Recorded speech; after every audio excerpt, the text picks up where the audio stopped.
I always just feel like that's a fault of my own, not a fault of the poem. Like, oh, this person's more well read than me, you Yeah, know? maybe it is that. I think that's what it is. I can't fault someone for being so well read that these are the things in their poetic memory or their literary memory that are at work in how they create a poem. Yeah, the only thing I could fault them for is how heavily it relies on it. So if you're relying totally on this elusiveness to give your poem some strength or some meaning, well then is it still a great poem, right? Like it's Well, if the illusion is there, it better be relying on it to give you some strength and some meaning. Otherwise, you should cut it. right. That's all I got to say about that. But then this gets to like what Bloom calls accidental or unconscious illusions. Yeah. And that's really talking about influence, I think. Yeah, of course it Right? is. I mean, I can be talking about influence, but I also kind of believe that you can accidentally, like, just without knowing something existed, be alluding to it and then make a poem that doesn't work with that illusion. And then it becomes sort of a shittier poem because it's not working with what it alludes to. Yeah, Susan Laurie Parks, the playwright, if anybody's familiar, listeners, she's a fantastic playwright. Was taught by James Baldwin back in the day. When I read her red letter plays, so her two Hester plays, I did this in grad school when I was taking a drama class, and it was like they're very much in line with the Scarlet Letter. Like they're very much related to that in terms of this woman that's forced to wear this mark, this red letter, you know. But when it came out, critics were comparing those plays because I mean Susan Laurie Parks, a great American playwright. She claimed that she had never read the Scarlet Letter when she wrote these two plays, and they were two plays that came out of her like at the same time, so they are related in a certain sense, but like they're different plays. And I don't know, it's a fun reference for people that want to look up. Where it's just I'm using that as an example as this idea of unconscious elusiveness, right? So she's didn't even read the story that people are saying she's alluding to, or the novel, the famous novel, the Scarlet Letter that you were supposed to read in high school and didn't read. I've actually never read the book, so I've never read it either. Susan Laurie Parks is in good company, I guess, or I'm in good company with Susan Laurie Parks, and it's I don't know. I mean, so is this unconscious illusion? I don't know. I don't. I. It's so hard to argue for or against it, or I would say it's much easier to argue for it than it is to argue against it. Yeah. I think so. Well, um why did I highlight this in red? Illusion is only one strand in the relationship between later and earlier poems, more in my judgment than any other kind of imaginative literature. Poetry brings its own past alive into its present. There is a benign, haunting, and poetic tradition, one that transcends the sorrows of influence. Particularly, the new poets fear that there is little left for her or him to do. In truth, there is everything remaining to be thought and sung, provided an individual voice is attained. And I know what he's talking about when he's saying unconscious elusiveness. Uh, and on page 16, when he talks about the mode of evasion or warding off a precursor, right? So, like, Yeah, yeah. we don't even realize we're doing this. Where, Well, that's where he's talking about Elliot, and there he's like doing it on purpose, but he also talks about um in the following section where he's specifically just talking about illusion. right.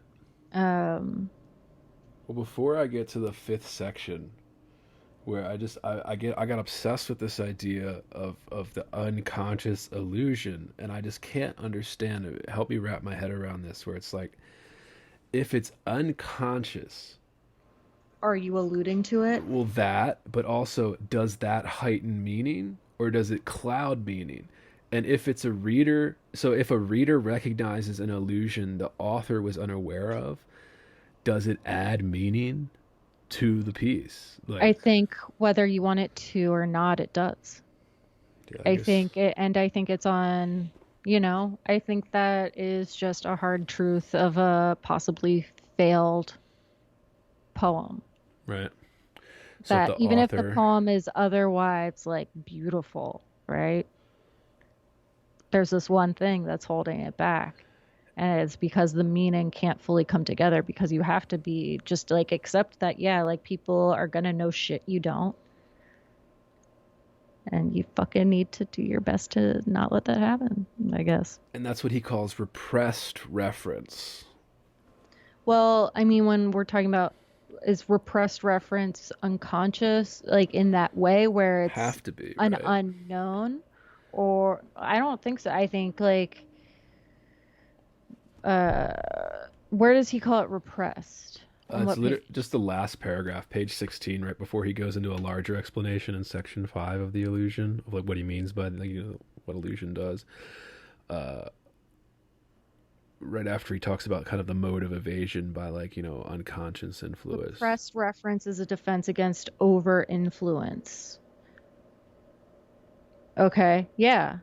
No, it's totally repressed reference here, I think, is what he's about to give us an example of in the next section. I think Go repressed for it, yeah. reference is just um,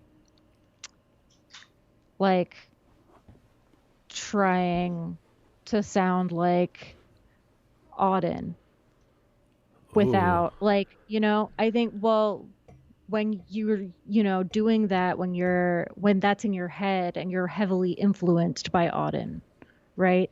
And everything's coming up Auden that you put down on the page, but maybe you don't mean it to be. And one just like slips out and you don't realize that it's in reference to something that you read earlier. right. In the same way, like, you could say something and swear that, it's something you heard someone else say, but you're not sure where you got that one from. Like, I think you can totally have an unconscious, like, or repressed. I think I would say those two could be synonymous, and unconscious could also mean like unknown, but I think he means more this one. I think he means more that it could be um, a reference that your mind is pulling and you're not aware that it's happening until afterwards. Yeah, I mean that's obviously what he's saying. I guess. Yeah, I mean it has to be because I mean I remember I was talking to you about this was almost a year ago now, and I was reading Rothke's collected.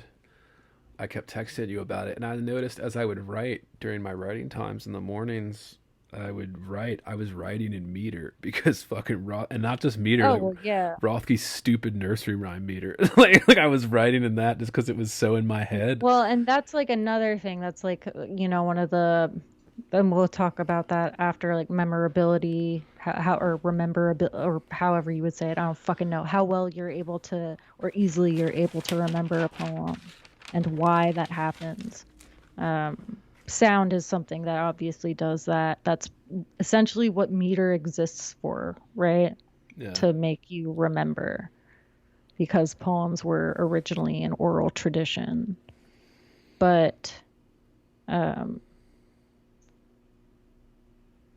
God, but yeah, no, I think like if you're reading a ton of Nick Flynn or like Tony Hoagland or some shit, Mm-hmm. right?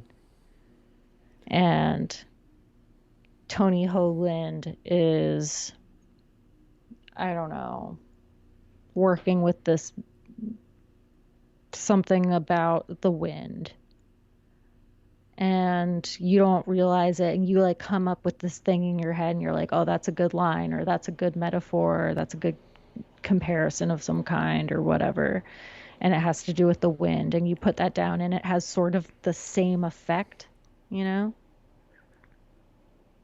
as the poem that you read. I think that's the kind of thing we're talking about here. Or you're using this word in this really ultra specific way or in this ultra specific kind of scene. Yeah, and Nick Flynn's a much better poet than Hoagland. If I was, Yeah, that's also right. yeah.